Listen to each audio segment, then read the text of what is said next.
Bonsoir à toutes et à tous. Nous sommes le vendredi 8 septembre et le curry que je te propose aujourd'hui est Jujutsu Kaisen. Enfin, peu importe, vous allez devoir l'apprendre. On va commencer par une petite démonstration de force.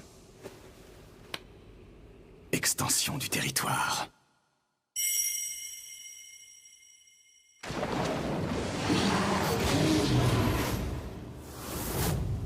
Hôtel démoniaque. Avant de commencer, tu peux nous suivre sur Twitch, c'est très important pour nous.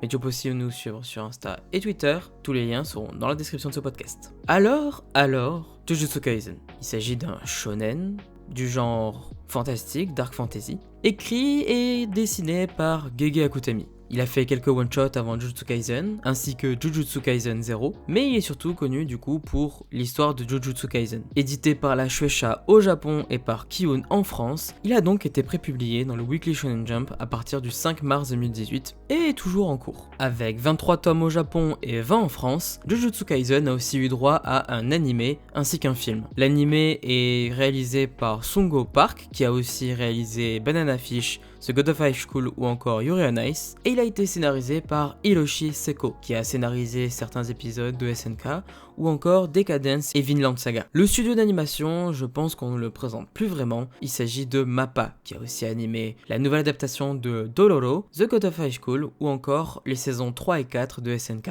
Aujourd'hui, l'animé a donc 2 saisons, dont la saison 2 qui est sortie il y a peu sur Crunchyroll, ainsi qu'un film qui est sorti d'abord au cinéma et qui est maintenant disponible également sur Crunchyroll. Mais bref, trêve de blabla, résumons brièvement notre œuvre.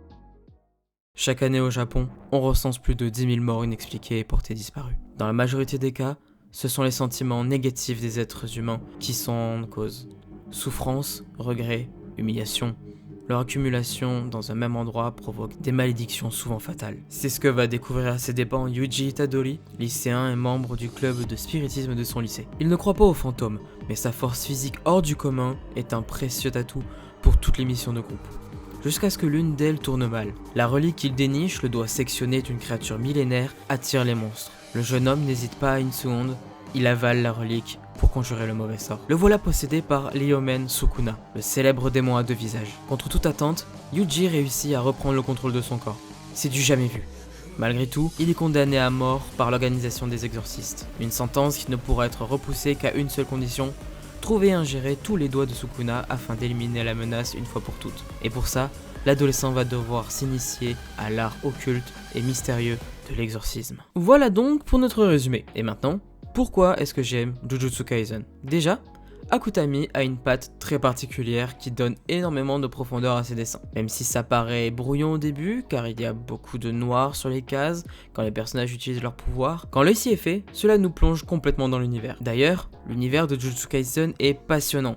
Que ce soit au niveau des personnages, leur background ou encore l'histoire des différentes familles, c'est génial de tout suivre et comprendre précisément ce qui se passe dans ce monde. Mais le mieux à apprendre dans cet univers, à mon avis, c'est les pouvoirs, car Akutami s'est vraiment cassé le bol pour les rendre logiques, notamment en faisant appel à un véritable physicien à partir du tome 15, si je ne me trompe pas. Par contre, je trouve que des fois l'auteur se perd un peu dans son trop plein d'informations, car à trop en donner, ça sature un peu la compréhension de ce qu'il se passe d'un tome à l'autre, surtout si on lit d'autres séries en même temps. Pour conclure, Jujutsu Kaisen est vraiment un excellent shonen qui m'a plus ou moins ouvert les portes de la dark fantasy dans le monde des mangas. Et à mon avis, il fait facilement partie des nouveaux piliers à côté de My Hero Academia, Dr. Stone ou encore Demon Slayer. Pour finir, tu peux donc retrouver Jujutsu Kaisen en librairie pour la version manga et sur Crunchyroll si tu veux suivre la version animée. Et voilà.